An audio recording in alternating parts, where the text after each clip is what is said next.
Donc maintenant nous allons passer la tension alternative. Donc pour cela nous changeons le branchement.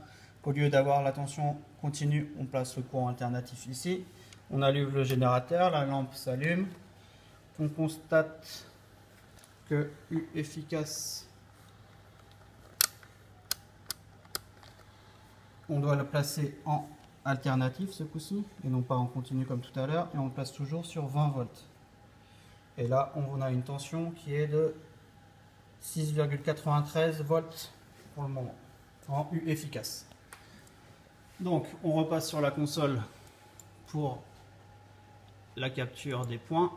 Donc on enlève notre partie continue, on laisse le voltmètre ici. Donc là c'est toujours U. Le temps, on garde la même chose, 40 millisecondes. Et on peut lancer l'acquisition. Donc là on peut l'appeler. Donc là on met ajouter une nouvelle acquisition. On peut l'appeler U underscore alternatif, U alt. On tape sur lancer. Et voilà notre tension alternative. Donc on voit que ça fait également une sinusoïde comme l'intensité tout à l'heure. On va modéliser. Donc pour cela, comme toujours, affichage, modélisation. Modélisation graphique, c'est déjà choisi. On remonte dans les modèles prédéfinis et on prend sinusoïde. Et on va placer donc les deux points verts de cette sinusoïde pour que notre courbe modélisée suive les points qu'on a acquis. Voilà. Donc maintenant on peut la conserver.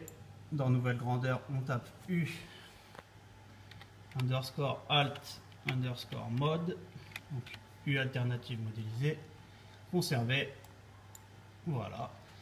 Et donc là on a nos deux tensions alternatives, donc la prise de point et la modélisation. Donc là on peut retourner sur U alt tout court pour prendre la tension maximum.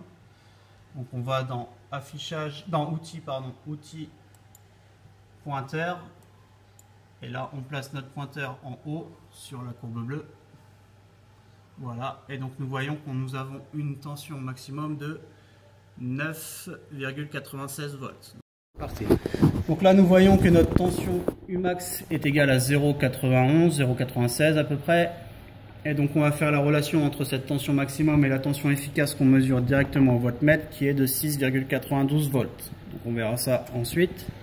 Maintenant on va mesurer également la période. Donc la période on peut la prendre entre ce point là. Donc là on fait un clic gauche à cet endroit là où la courbe passe l'axe des zéros, jusqu'à ce que ça refasse le même schéma, donc jusque là. Et donc là on fait entrée. Et là on voit qu'on a un delta T ici qui est de 0,0199, donc 0,020 secondes, donc à peu près 20 millisecondes. On peut le prendre directement sur la courbe modélisée, on peut le prendre à différents endroits, on peut le prendre aussi ici, jusque ici, donc au niveau des maximums. Hop, à peu près ici. Attends. Parce que moi ça paraît pas clair. Hop, des fois faut, voilà. Ah oui, voilà, c'est ça.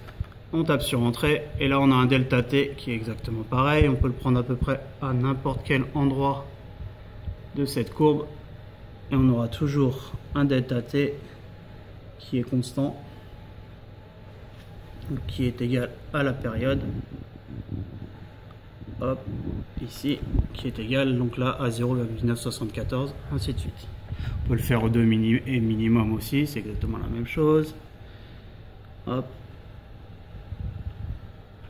Voilà, 0,0199. Donc là, c'est la période qui sera à peu près égale à 0,020 secondes, donc 20 millisecondes. On fera la calcul entre la période et la fréquence ensuite.